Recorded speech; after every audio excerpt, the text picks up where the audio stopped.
Hello, how's everyone doing today? Good. How Good. about you? Excellent, good. This is California Wildcard, right? Correct. All right, well, welcome. We're glad that you're here. And, oh yeah, I'm introducing myself. I'm sorry, we've got a lot of these today. We're glad that you're here. My name is Jocelyn Broman. I am a We the People Nationals alum. I competed back in 2006, which feels like several lifetimes ago. I am also an attorney, and I currently work on Capitol Hill for Representative Don Young of Alaska. Hello, my name is Evan Gestner. I'm a civil rights attorney in Lexington, South Carolina. This is my first year judging a national level We the People competition, but I have judged the state competition here in South Carolina the last 12 or 13 years or so. So I'm very excited to be here today, and I really look forward to your presentation.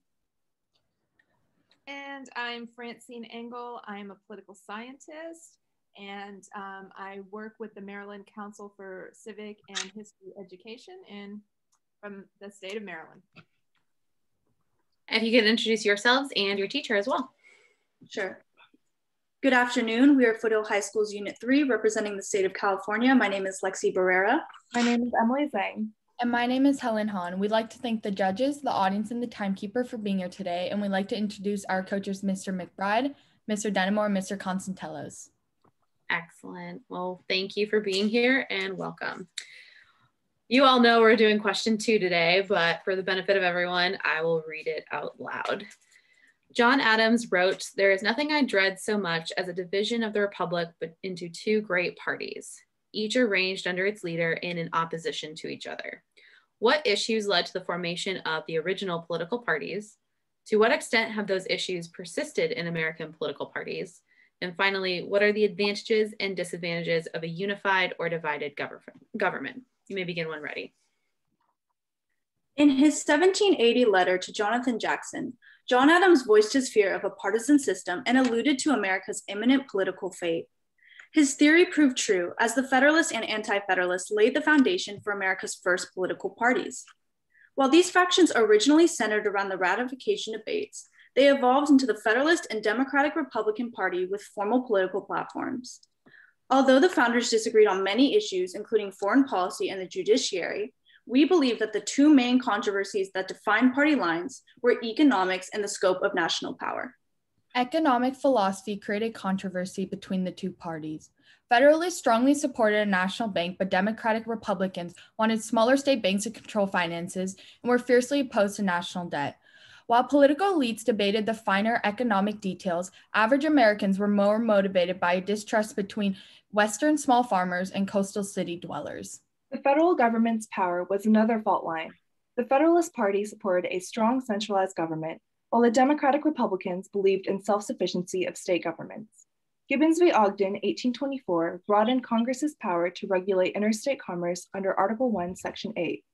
This decision was highly controversial, as Republicans feared the expansion of federal power was a major encroachment on states' rights. National power and economic philosophy are still persist as fundamental components of party platforms. During the Gilded Age, Republicans, Democrats, and populists clashed over tariffs and currency. The Great Depression divided parties on the role of the national government in economic recovery. However, the main issues motivating the average party voter today are an evolution of the identity-based politics that divided farmers and city dwellers in the founding era. As America becomes more diverse, parties are increasingly sorted by race, education level, and religion. President Nixon's Southern strategy, which aimed to divide Americans on the issue of race, increased negative partisanship. Racial identity trumping ideology is exhibited through African-American conservative Democrats. UT Austin professor Dr. Tasha S. Philpott asserts that for Black voters, the unwelcoming nature of the Republican Party limits ideological identification from getting translated into party affiliation.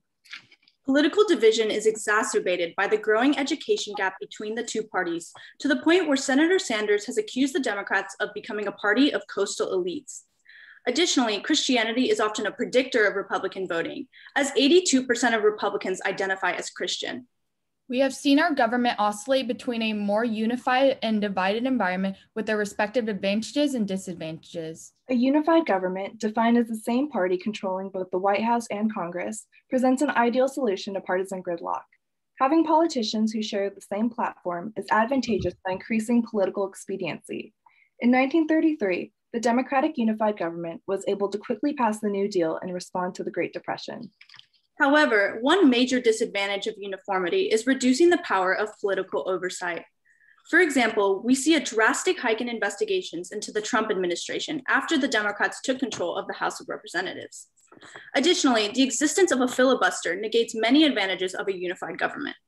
A divided government is when the White House and Congress are not controlled by a single party. Its advantages include keeping opposing parties in line and representing a wider spectrum of views. However, having a divided government makes it difficult to pinpoint which party to hold accountable. It seems like it's only in times of crisis when our divided government can work as intended. A rare instance of bipartisan compromise is the unanimously passed 2020 CARES Act in response to the ongoing pandemic. Ultimately, without compromise in our divided government, the cons outweigh the pros, as party conflict traps us in a loop of heightened tensions and fruitless debate. Thank you. Excellent. So your statement lined out a bunch of both positives and negatives of unified and divided government. Which one do you think suits the United States the best? I personally believe that divided government suits the United States the best, as it was the way that our system was designed. And we know this because in Federalist papers such as Federalist 10, James Madison argued that he wanted multiple factions to form different coalitions, which inherently supports the idea of divided government. Additionally, in Federalist 51, James Madison also said that he wanted ambition to counteract ambition. And again, this feeds into the idea of divided government. While I agree that a divided government better reflects the views of the spectrum of views across our country, I don't believe that it is best for our country right now, as we see that it becomes a real, it really fuels tensions and animosity, and it evolves to the point where a party can't even decide on their own beliefs. For example, at the DNC earlier this year, there was a party split between progressives and more moderates, and they just began attacking the other side by saying that a vote for Biden is a vote against Trump. I personally believe that unified government has been better for our country throughout its history. As early as the early 1900s, we had a Republican unified government, and we were able to pass food safety laws, civil service reforms, and as well women's rights through the 19th Amendment.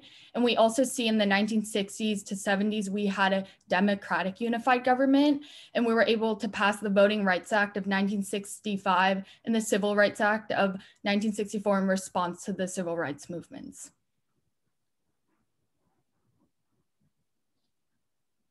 Great. So do you think that party dominance at the state and local level has had any impact on the federal government? I actually believe that it's the other way around. I think party organization at the national level has had more of an impact, or is increasing its impact over state and local parties. And we see this through the recent denial of President Biden's presidency and legitimacy as a president in states such as Arizona, where they're currently recounting the votes, even though we're nearing his 100 days as president. And so we see that despite this being several months past his inauguration, there's still Republicans in Arizona state legislature are still pushing for this initiative. Additionally, hurtful rhetoric at the national level fuels those tensions both on the states and in the regular people. For example, President Trump's words incited the riot on the Capitol. Okay, can you explain to me what a faction is? You referred to the Federalists versus the Anti-Federalists as a factional group. So what is the difference between a faction and a political party? Or are they the same thing? We would define factions as groups of people who have similar interests and want to implement those interests into our political climate. And so parties are comprised of different factions. So for example, the Democratic Party is made up of currently a more progressive faction fronted by people like Senator Bernie Sanders. and a more moderate faction that would be represented by Speaker of the House Nancy Pelosi or President Biden.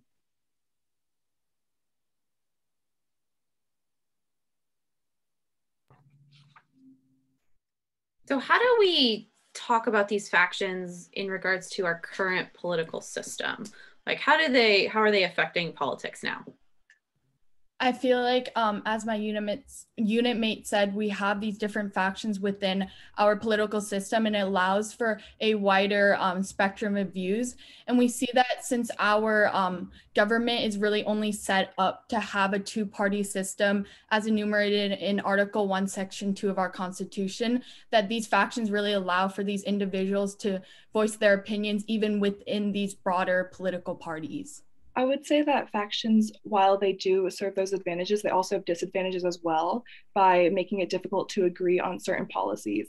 And this also contributes to the rise in negative partisanship. When it's difficult to agree on a policy, you decide to attack the other side. And this has led to the rise of what political scientist Liliana Mason calls a mega identity, where you are kind of surrounded in a bubble and of your own ideas and facts that confirm your own bias. Going off of that, is polarization the same thing as choosing a political party? I believe that polarization is not the same thing as choosing a political party, as we've seen that even our neighborhoods, our workplaces, and our households have become really politically homogenous. So polarization is more hatred of the other party. And we can see polarization increasing, as in the 1960s, 5% of Americans said they would be unhappy if their child were to marry someone of the other party.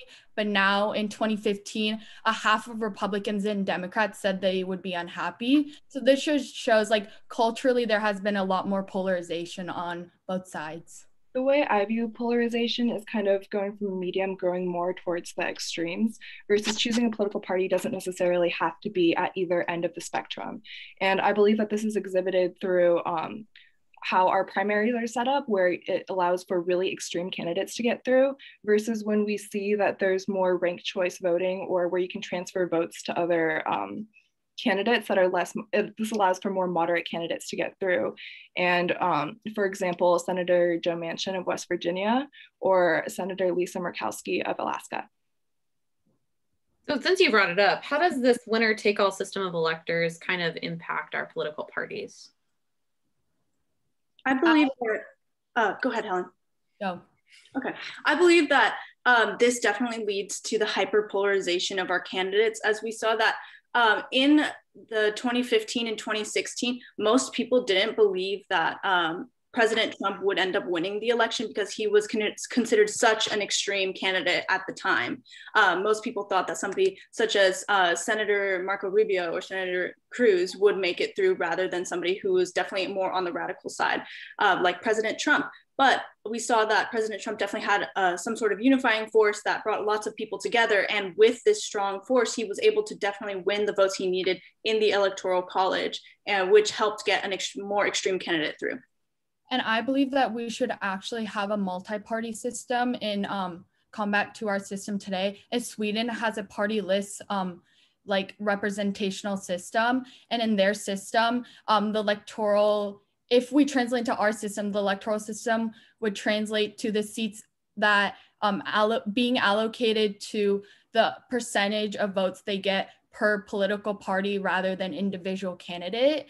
And this would just give more representation to the people and smaller political parties. I'd like to push back against my unit mate Helen by saying that there are instances such as Israel, which has a multi-party system, where those different parties and factions, it's really adversarial and it's difficult for anything to get through. May I finish my thought? However, I believe that there does definitely need to be reform. Thank you. All right. Great job. Yeah, we'd like to recognize the students for their hard work and participation today. Yeah. Thank you. Yeah, you guys did a great presentation. You gave us a lot of good examples that I don't think we had heard. The one I really liked in your statement was bringing in the Gilded Age specifically and talking about it in terms of like tariffs and currency. And that was a very good way to kind of give us like that midpoint in American history. Sometimes we forget that we can't just jump from the 1780s all the way to the modern day. And so you got to like do a little bit more of that. In regards to the discussion for kind of elections and then also factions of the political parties, I think we did some good discussion on that. For the factions of political parties, it would have been, what could have improved your argument was talking about like Manchin and Cinema a little bit earlier to like how that's not, how it's just those two. And I don't know if those two are considered a faction. Like, I'm not entirely sure, but they're definitely right there on that filibuster reform. So it could have, you guys did a great job with your argument. It could have just improved it a little bit more. And I'm being nitpicky because it was a great discussion. So, and yeah, so, and my other thought just flew out of my head. So if I think of it again, I'll say it again. But otherwise, no, it was a very good presentation. You had a lot of great examples that was very helpful to support your points. So you did an excellent job. Absolutely. Great work, everyone. You know, this question I've been saying all day isn't as easy as some of the others because there's not a whole lot of concrete things written in our Constitution or statutes or anything that you can really point to. There's a whole lot of opinion involved in this, so you can argue it either way easily. On follow-up, I had asked the question about how party dominance at the local level can affect the federal government. And I was looking for a discussion about, you know, in some areas of the country. So you're in California. Okay, I'm out here in South Carolina. It's a very red state. In most areas, it's always the Republican candidate that's going to get elected. So the real election is actually the Republican primary. But then what I was looking for was a discussion as to how that has an effect at the federal level, and y'all turned it around on me. And that wasn't a wrong answer, believe me, not by any stretch. But talking about how these federal issues that you see on the news and gets everybody fired up. And you're absolutely right. That's driving local politics, even that, you know, even electing a local sheriff. Until you hear people will not vote for a Democrat in most counties. So it is, in fact, I knew that, but I wasn't thinking that here today. But you're absolutely right. How I think it does flow from that. So great job. Yeah, and I think my colleagues have pretty much, you know, covered it all. Fabulous job.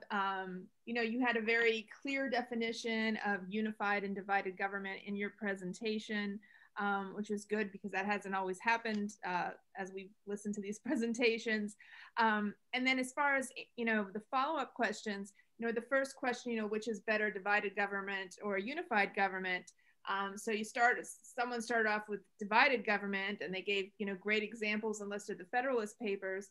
And then someone turned it around and said, no, unified. And they gave all kind of examples there, you know, the early 1900s with food safety and women's rights, and then the 50s and 60s with the Civil Rights Act where they had unified government. So, you know, you really played off each other really well. And you defended both sides really well on everything that you did. I thought your discussion on polarization was really good, and I'm glad that you kind of brought up we got to talk about the winner-take-all system. And then I thought, you know, your example of the mega identity that you brought in was a really good example to support what you were talking about. So just really great job. Thank you so much. Great job. Great job. Congratulations. Thank you. So